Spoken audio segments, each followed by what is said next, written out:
Pernah kepikiran gak sih waktu kita lihat gajah yang gede banget sama semut yang kecil mungil, kok mereka bisa beda banget ya? Nah, hari ini kita bakal kupas tuntas semua jawabannya. Jadi, pertanyaannya simple aja. Kenapa hewan bisa macam-macam banget? Apa sih yang bikin beruang punya bulu tebal, ikan punya sisik, sementara burung elang bisa terbang bebas di angkasa? Ternyata, di balik semua keajaiban ini, ada penjelasan ilmiahnya loh. Untuk menjawab itu semua, kita bakal bedah dari 3 level utama. Kita mulai dari yang paling dalam, yaitu kode genetik. Terus kita naik ke level perbedaan antar jenis hewan, dan terakhir kita lihat gimana lingkungan ikut andil. Yuk, langsung kita mulai aja perjalanannya.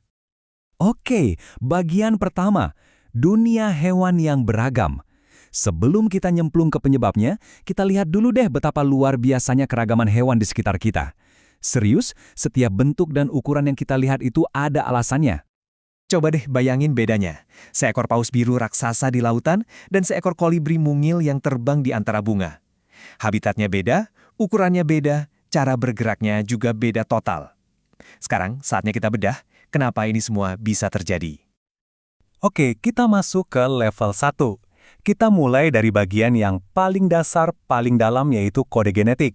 Anggap aja ini tuh semacam cetak biru atau resep rahasia yang jadi fondasi dari setiap makhluk hidup. Jadi, gen itu apa sih? Gampangnya, gen itu adalah instruksi atau sifat bawaan yang diturunkan dari orang tua ke anaknya. Ini nih yang nentuin segalanya, mulai dari warna bulu, bentuk paruh, sampai tinggi badan. Dan setiap hewan itu punya set gen yang unik banget.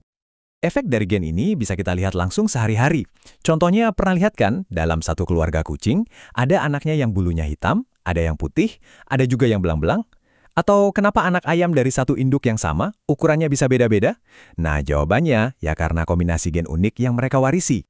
Oke, dari level individu, sekarang kita zoom out sedikit ke level 2, perbedaan jenis atau spesies.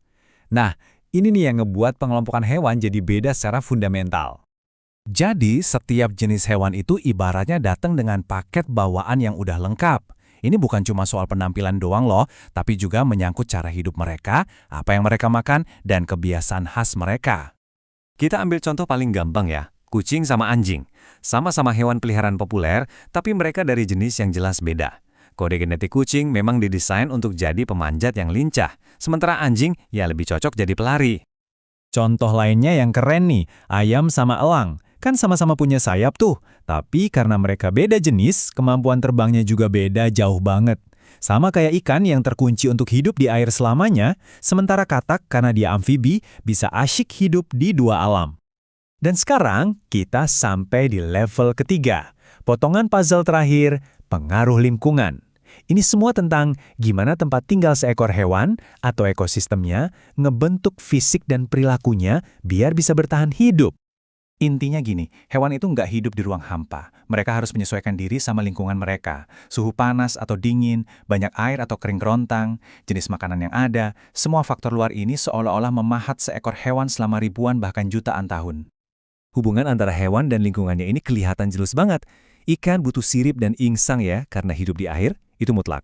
Unta bisa punya punuk buat nyimpan cadangan makanan, ya karena dia hidup di gurun yang sulit cari makan. Mata super besar burung hantu.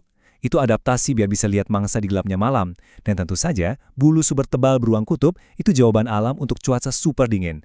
Keren kan?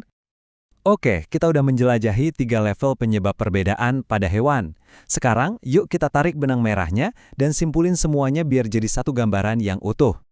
Jadi, kalau kita rangkum, inilah 3 faktor utamanya. Semua dimulai dari genetik, yaitu resep unik warisan dari induknya.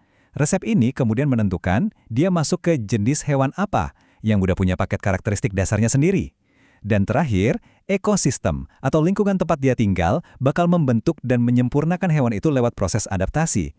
Ketiga hal ini saling bekerja sama dan menciptakan keanekaragaman hewan yang luar biasa seperti yang kita lihat sekarang. Nah, penjelasan kita sampai di sini, tapi ini justru ninggalin satu pertanyaan besar buat kita renungin bareng-bareng. Kita semua tahu kalau lingkungan di bumi ini terus berubah, apalagi dengan adanya aktivitas manusia. Pertanyaannya, gimana ya cara hewan-hewan akan beradaptasi di masa depan? Bentuk atau perilaku baru apa yang kira-kira bakal muncul? Coba deh pikirin. Makasih banyak udah menyimak.